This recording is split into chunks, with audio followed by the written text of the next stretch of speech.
La globalización económica es un tema muy poco abarcado actualmente, pero que en realidad es fundamental conocer de cómo ayudó para la creación de resultados beneficiosos para el ser humano en el ámbito económico.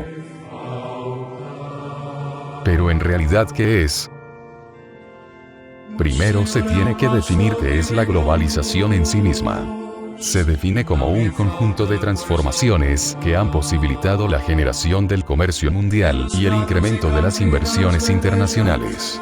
En la globalización económica, las economías nacionales se integran en el marco de la economía internacional. En pocas palabras, se puede decir que es una gran red económica mundial con el objetivo de que todos salgan beneficiados.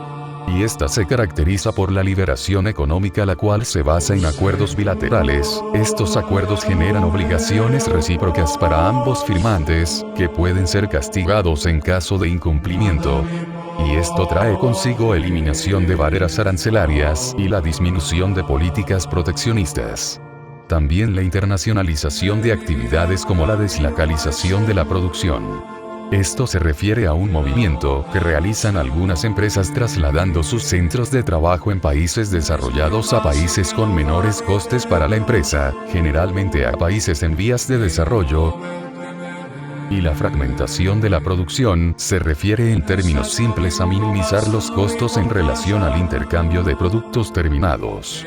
Gracias a estas técnicas es posible el abaratamiento del transporte de productos, avance de la tecnología en general y la disminución de aranceles. Y por último, la independencia económica, que es en realidad la dependencia económica entre los países.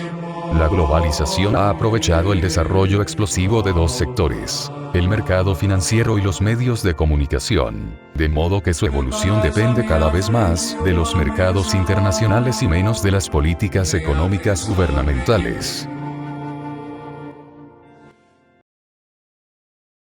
La globalización se origina en realidad desde la antigüedad entre los fenicios, griegos y romanos, con diferentes tipos de rutas comerciales entre países de Europa y Asia muy alejados de Grecia y Roma.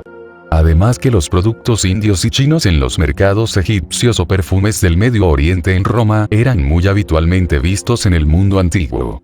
Pero desde la evolución del siglo XV todo esto fue cambiando.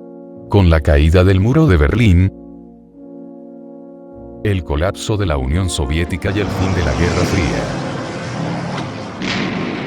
surgió con los procesos migratorios de la prehistoria a consecuencia del descubrimiento, conquista y colonización del Nuevo Mundo. Comenzando desde el año 4000 a.C., las personas intercambiaban ganado, herramientas y otros artículos. En Sumeria, una región histórica de Oriente Medio, una temprana civilización en Mesopotamia, un sistema de fichas fue una de las primeras formas de dinero en materia prima. Los mercados laborales consisten en trabajadores, empleadores, salarios, ingresos, oferta y demanda. Dichos mercados han existido al mismo tiempo que los mercados de materias primas. El primer mercado laboral permitió a los trabajadores hacer crecer sus cultivos y cuidar su ganado para su futura venta en los mercados locales. Por otro lado, el mercado de capitales surgió en industrias que requieren recursos más allá de los que necesita un agricultor. El humano es un ser cambiante y evolutivo, y con el pasar de los años, la globalización presentó su primer y más grande inconveniente, el cual fue la aparición de algo nuevo, de algo que se temía desde un principio: una revolución. Más específicamente, la revolución industrial. ¿Qué fue esto?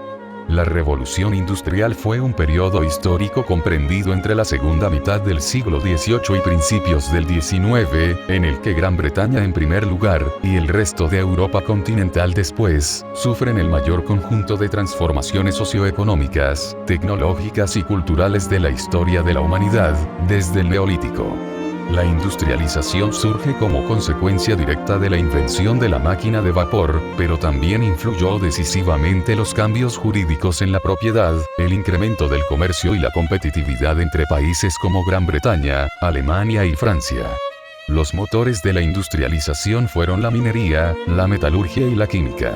El proceso de industrialización no fue homogéneo, es decir, no fue todo en un solo paso, sino que primero ocurrió en Gran Bretaña en el siglo XVIII, otros países como Estados Unidos, Hungría, Bohemia, Japón y Rusia se industrializaron en el siglo XIX y actualmente hay países de África o Asia que están muy poco industrializados.